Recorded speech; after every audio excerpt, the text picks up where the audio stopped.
I was standing in a hall when Elder Neil Anderson walked by. I'd just been called as a new general authority. Likely sensing my feelings of inadequacy, he smiled and said, "Well, there looks like a man who has absolutely no idea what he's doing." And I thought, there looks like a true prophet and seer. Elder Anderson then whispered, "Don't worry, Elder Shumway, it gets better in 5 or 6 years." My 3-year-old grandson bit his 5-year-old sister on the arm. My son-in-law, caring for the children that night, frantically taught his daughter all the lessons on forgiveness that he could think of, concluding that her little brother probably didn't even know what a bite on the arm felt like. Well, that ill-conceived fatherly comment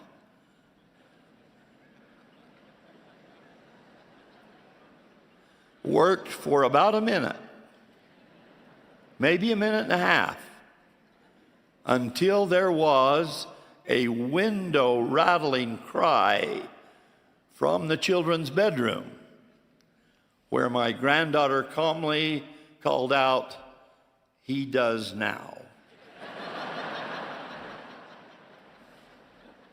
Many years ago, Sister Uchtdorf and I invited a good friend who was not a member of the church to join us in our Sunday worship service.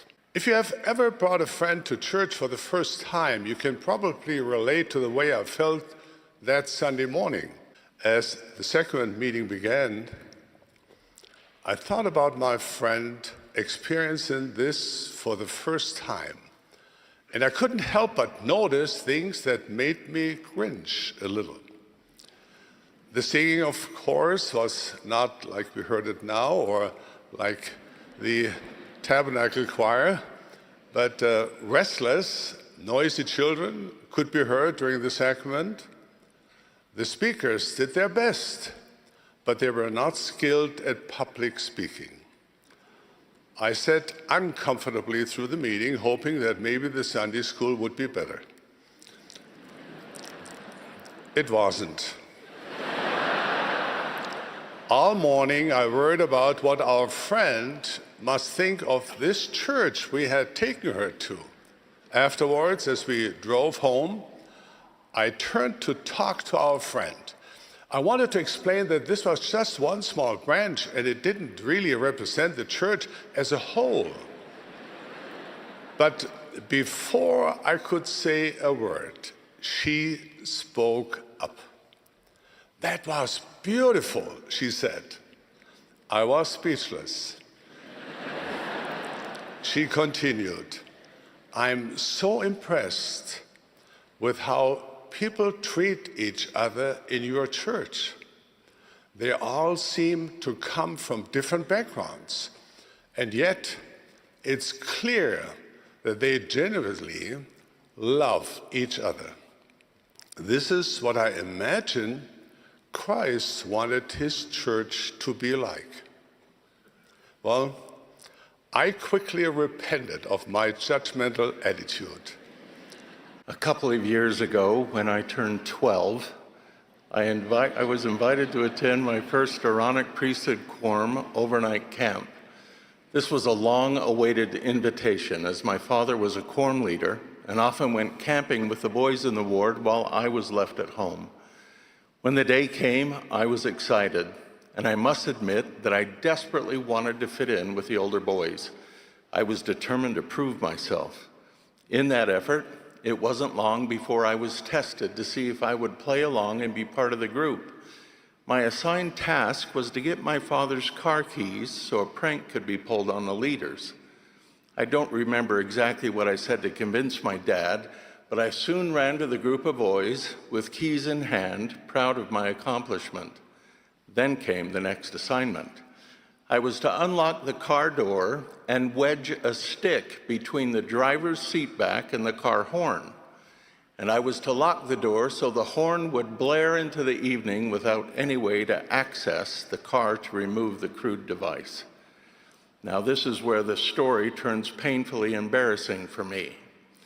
Once I secured the stick in place, I locked the door and I ran as fast as I could to hide in a nearby patch of bushes. As I crouched down to the ground, I felt a searing pain. In the darkness and in my haste, I had sat upon a prickly pear cactus. My screams of pain were drowned out by the blaring horn, and I had no recourse other than gingerly hobbling back to the car, confessing my sins and seeking rudimentary and embarrassing medical attention.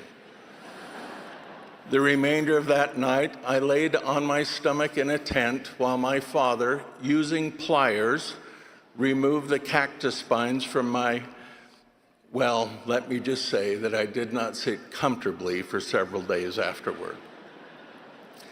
I've reflected on that experience many times. I can now laugh at the folly of my youth, even as some underlying principles have become clear to me. Many patterns in human behavior seem to be common in the natural man. I learned this lesson while working and studying chemical engineering in college. I was asked to be the activities planner for the singles ward, and this was my nightmare calling. Still, I accepted, and at first it was drudgery. Then one activity, a beautiful girl was smitten by the way I served the ice cream. She returned 3 times that evening to get a look at me. We fell in love, and she proposed to me just 2 weeks later. Well, maybe it wasn't quite that quick, and perhaps I am the one who proposed. But this is the truth. I shudder to think of missing out on Heidi had I said no to that calling. We engage in God's work, not because God needs us, but because we need God and his mighty blessings. He promises, "For behold, I will bless all those who labor in my vineyard with a mighty blessing."